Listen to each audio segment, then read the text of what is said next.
दोस्तों, क्या आप जानना चाहते हैं कि कलयुग का अंत कब होगा और किस तरह होगा और कैसे होगा? यही बात नारद जी पूछते हैं श्री कृष्ण से। प्रभु, कलयुग का अंत कब होगा? तो इस पर श्री कृष्ण मुस्कुराते हुए कहते हैं, कलयुग के अंत की केवल कल्पना करने से ही मात्र मनुष्य का मन भय और आश्चर्य से भर जाता है, क्योंकि ये युग इतना भयावह होगा कि ये आपके दिल को झकझोर कर रख देगा। ये आपको देखा नहीं जाएगा। और यही सच है, जो इतना अन्याय होगा मासूम जीवों पर आप सोच भी नहीं सकते। लेकिन ये कोई काल्पनिक कथा नहीं, बल्कि सच्चाई है। बने रहे दोस्तों वीडियो में अंत तक। आगे श्री कृष्ण ने कहा है कि क्या साल की लड़की बच्चों की मां बनेगी और शादीशुदा लोग अपनी मर्यादा तोड़ देंगे और कई लोगों के साथ स्थापित करेंगे और यहां से कलयुग के अंत के संकेत साफ दिखाई देंगे। इन पवित्र ग्रंथों में लिखी गई बातें हमें आने वाले समय की भयंकर वास्तविकता से अवगत कराती हैं।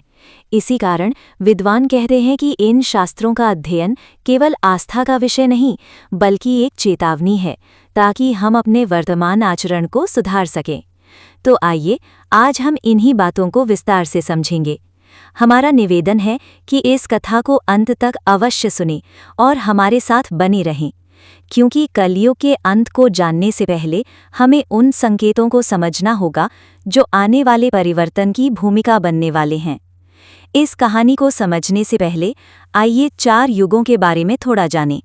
ये 4 युग हैं सतयुग, त्रेता युग, द्वापर युग और कलयुग।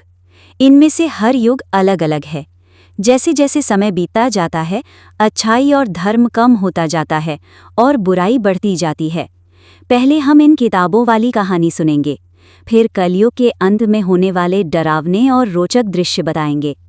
इन कहानियों में न सिर्फ भविष्य की झलक है, बल्कि ये सलाह भी देती हैं कि इंसान को अपने विचारों और कामों पर कैसे काबू रखना चाहिए। तो साथ बने रहें। ये सफ़र न सिर्फ नया ज्ञान देगा, बल्कि आपको सोचने पर मजबूर भी करेगा। हिंदू किताबों में कलयुग की लंबाई 4,32,000 साल बताई गई है। ये बात भागवत पुराण, विष्णु पुराण, लिंग पुराण और ब्रह्मांड पुराण में मिलती है। कलयुग महाभारत के युद्ध के बाद शुरू हुआ। आज तक करीब 5,000 साल हो चुके हैं, तो अभी 4,27,000 साल बाकी हैं। इन किताबों में कलयुग के निशान, लोगों के व्यवहार और अंत के संकेत बताए गए हैं। ये हमें इस युग की मुश्किलों से सावधान करते हैं। अब देर न करते हुए सुनिए कलयुग के अंत की ये पवित्र कहानी। महाभारत का युद्ध खत्म होने के बाद जब राजा युधिष्ठिर हस्तिनापुर की गद्दी पर बैठे, तो उनके मन में आने वाले समय को लेकर कई सवाल और डर पैदा हो गए। द्वापर युग अब खत्म होने वाला था और कलयुग आने के निशान साफ दिखने लगे थे। युधिष्ठिर को डर था कि आने वाले युग में लोगों का जीवन कैसा होगा, धर्म की क्या हालत होगी और सच्चाई का क्या होगा। उन्हें लग रहा था कि क्या आने वाले लोग अच्छे बुरे का फर्क समझ पाएंगे या सिर्फ लालच और मोह में फंस जाएंगे। इस डर को दूर करने के लिए उन्होंने अपने 4 भाइयों भीम, अर्जुन, नकुल और सहदेव के साथ भगवान कृष्ण से सलाह लेने का फैसला किया। युधिष्ठिर ने भाइयों को बुलाया। अर्जुन, जो हमेशा लड़ाई के लिए तैयार रहते थे, अर्जुन ने चिंता भरे स्वर में पूछा, बड़े भाई, आप इतने परेशान क्यों हैं? क्या कोई दुश्मन ने हस्तिनापुर पर हमला करने की हिम्मत की है? अगर की है तो बस इशारा करो, मैं अभी जाकर उसे सबक सिखा दूंगा। युधिष्ठिर ने गहरी सांस ली और कहा, अर्जुन, मैं तुम्हारी ताकत अच्छी तरह जानता हूं। इस धरती पर कोई दुश्मन इतना हिम्मती नहीं कि हस्तिनापुर पर नजर डाले। मेरा डर बाहर के दुश्मन से नहीं, बल्कि कलयुग के आने से है। मुझे चिंता है कि आगे का समय लोगों के लिए कैसा होगा, धर्म और सच्चाई की क्या दुर्गति होगी। भीम, जो बड़े भाई की हर परेशानी में साथ देते थे, बोले, भाई, आपकी चिंता हमें भी डरा रही है। बताओ न, क्या मुसीबत आ रही है?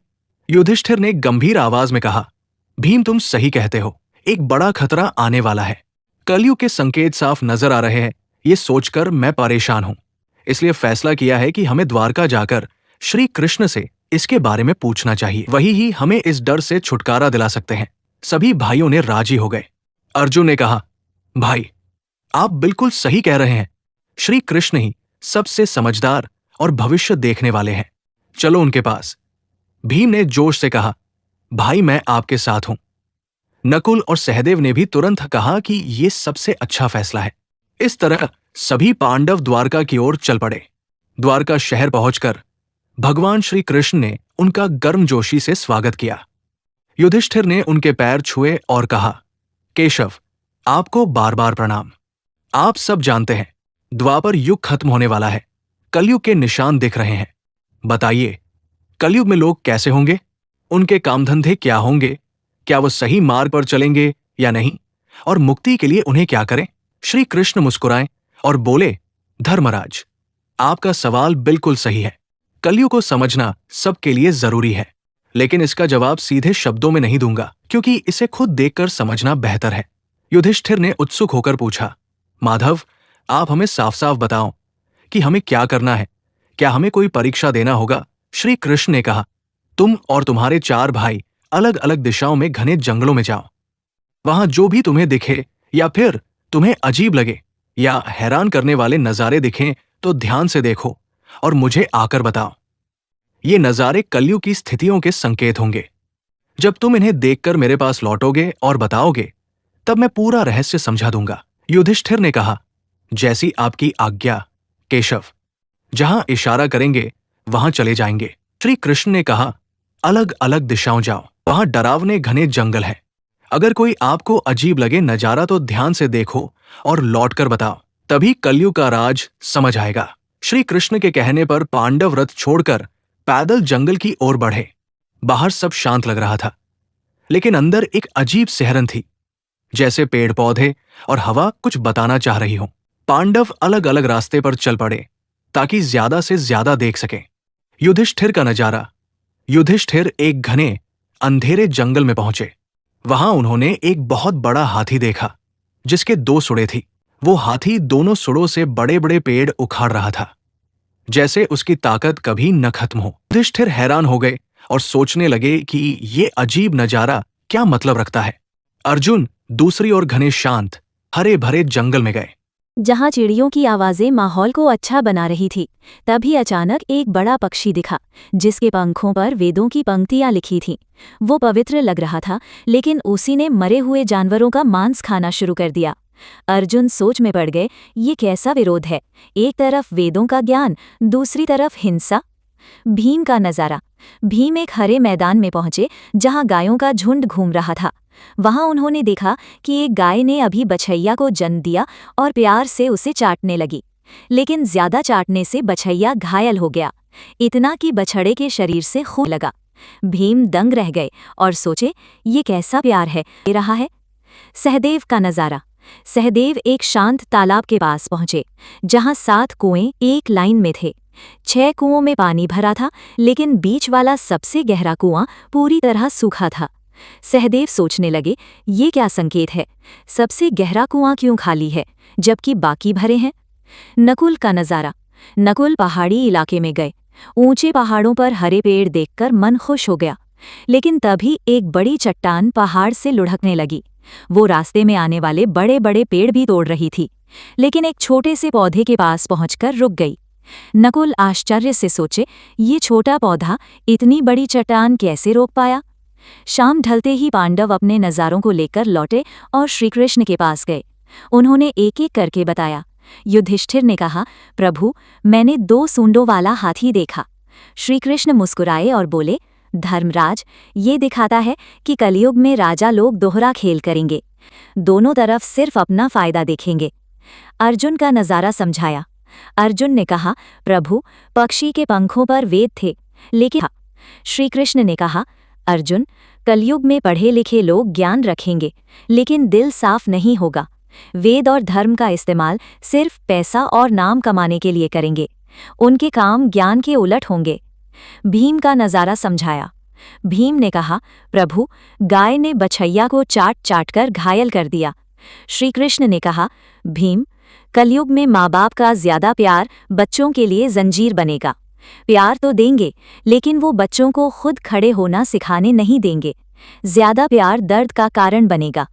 सहदेव का नजारा समझाया। सहदेव ने कहा, प्रभु, मैंने देखा 7 कुएं एक ही लाइन में बने थे और पास पास ही थे। 7 कुओं में बीच वाला कुआं सबसे गहरा था, फिर भी सूखा था।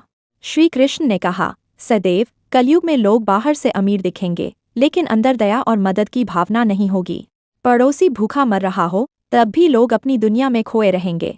ये स्वार्थ कलयुग की सबसे बड़ी निशानी होगी। नकुल का नजारा समझाया। नकुल ने कहा, प्रभु, बड़ी चट्टान छोटे पौधे से रुक गई। श्री कृष्ण ने कहा, नकुल, ये बताता है कि कलयुग में पैसा, ताकत और राज किसी को बर्बादी से नहीं बचा पाएंगे, लेकिन जो सच्चे दिल से भगवान का नाम ले और भक्ति करे, वो छोटे पौधे की तरह हर मुश्किल रोक सकता है। भक्ति ही इस युग में सबसे बड़ा सहारा होगी। लेकिन गरुड़ पुराण में एक और बात है। गरुड़ जी ने भगवान विष्णु से पूछा, प्रभु, 4 युगों में कलयुग को सबसे बुरा क्यों कहा जाता है? इसका अंत कैसे होगा और क्या निशानियां होंगी? भगवान विष्णु ने कहा, गरुड़, कलयुग में बुराई, स्वार्थ और पाप हावी हो जाएगा। अंत के समय कुछ खास निशान दिखेंगे जो दुनिया के खत्म होने का इशारा करेंगे। आइए इन 5 मुख्य निशानियों को समझें। पहली निशानी, लोगों की उम्र कम होना। कलयुग के आखिरी दिनों में लोगों की जिंदगी बहुत छोटी हो जाएगी। 25 साल की उम्र में ही बूढ़े लगने लगेंगे। बाल सफ़ेद, चेहरा झुर्रीदार और शरीर बीमारियों से भर जाएगा।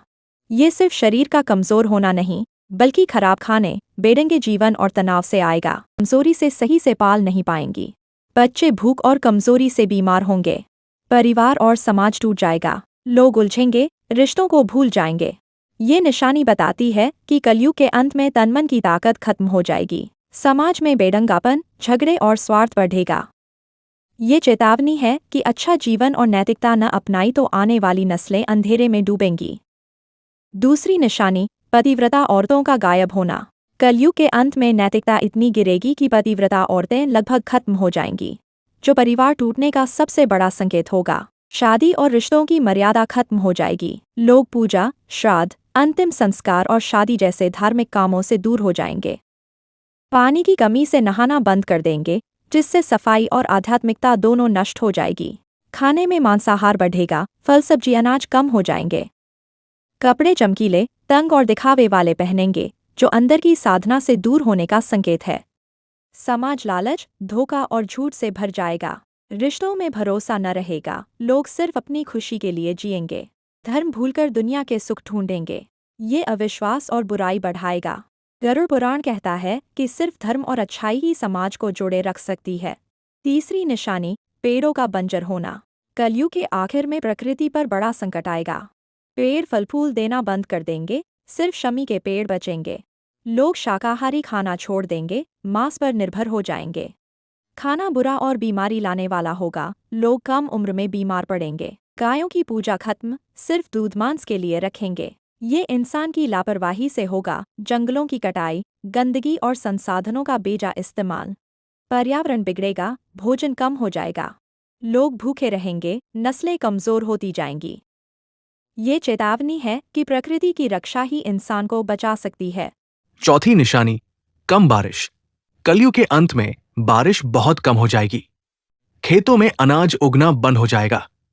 जो थोड़ा उगेगा वो बेस्वाद और बिना पोषण का होगा। फलों में स्वाद न रहेगा। लोग खाने पानी के लिए तड़पेंगे। सिर्फ बकरी का दूध सहारा बनेगा, जो संसाधनों की कमी दिखाएगा। ये आर्थिक और सामाजिक संकट बढ़ाएगा। खेती रुक जाएगी। भूख, झगड़े और हिंसा फैलेगी। ये बताता है कि पर्यावरण बर्बाद करना ही मुसीबत की जड़ है। गरुड़ पुराण याद दिलाता है कि प्रकृति बचाओ, अच्छा जीवन जियो, धर्म निभाओ, तभी इंसानियत बचेगी। ये गरुड़ और विष्णु का संवाद यही खत्म होता है। अब जानिए कलयुग कैसे खत्म होगा। सबसे डरावना निशान होगा भगवान विष्णु सूरज की आग जैसी किरणों में बैठकर धरती का सारा पानी सोख लेंगे। सूर्यों की गर्मी से नदियां, समुद्र, तालाब सब सूख जाएंगे। हर जीव, पेड़, पहाड़ जलकर राख हो जाएगा। धरती पर सिर्फ जलती राख और धुआं बचेगा। ये दुनिया के खत्म होने की घंटी होगी। फिर भगवान विष्णु गुस्से वाले रूप में बदलेंगे और 100 साल तक तेज बादल बनाएंगे। बारिश की बूंदें पत्थर जैसी सख्त होंगी। लगातार पानी से धरती डूब जाएगी। पहाड़ समुद्र में गर्क हो जाएंगे। बाकी जीवन लहरों में बह जाएगा। पूरी दुनिया खत्म हो जाएगी। ये सृष्टि के चक्र का हिस्सा है, एक अंत जो नई शुरुआत लाएगा। जब बुराई चरम पर पहुंचेगी, तब यह तबाही जरूरी होगी। लेकिन ये सिर्फ नाश नहीं, सफाई है। भगवान विष्णु ने गरुड़ से कहा, ये अंत नई सुबह का रास्ता है। पुरानी दुनिया मिटेगी तो भगवान नई, साफ और पवित्र दुनिया बनाएंगे। वहां धर्म, सच्चाई और भक्ति लौटेगी। सिर्फ अच्छे काम करने वाले लोग वहां जगह पाएंगे। ये सिखाता है कि मुश्किल समय में भी धर्म और सच्चाई न छोड़ो। यही रास्ता नई दुनिया में जगह दिलाएगा और जीवन को सार्थक बनाएगा। दोस्तों, ये थी कलयुग के अंत की ये पवित्र भविष्यवाणी, जो हमें अच्छे रास्ते पर चलने की सीख देती है। अगर ये कहानी अच्छी लगी तो लाइक करें। दोस्तों, आपसे एक छोटी सी विनती है, आपका एक लाइक हमारी मेहनत को सफल बना सकता है। अगर आप एक लाइक करते हैं तो ये वीडियो किसी और के पास चला जाता है, तो कृपया करके एक लाइक करें वीडियो को और चैनल को सब्सक्राइब करें और अपना आशीर्वाद बनाए रखें। हम ऐसे ही धार्मिक कहानी लेकर आते हैं। हमारी कहानी छोटे बच्चों से लेकर बड़े सब लोग देख सकते हैं। अगर कोई नाचने वाली वीडियो आती है तो हजारों लोग लाइक करते हैं, और जब बात धर्म की आती है या सच की आती है तो बहुत कम लोग आगे आते हैं। प्लीज दोस्तों, अब से विनती है, ऐसे धार्मिक कहानियां देखने के लिए हमारे चैनल को सब्सक्राइब ही करें और वीडियो को लाइक भी करें और कमेंट में जय श्री कृष्णा अवश्य लिखें।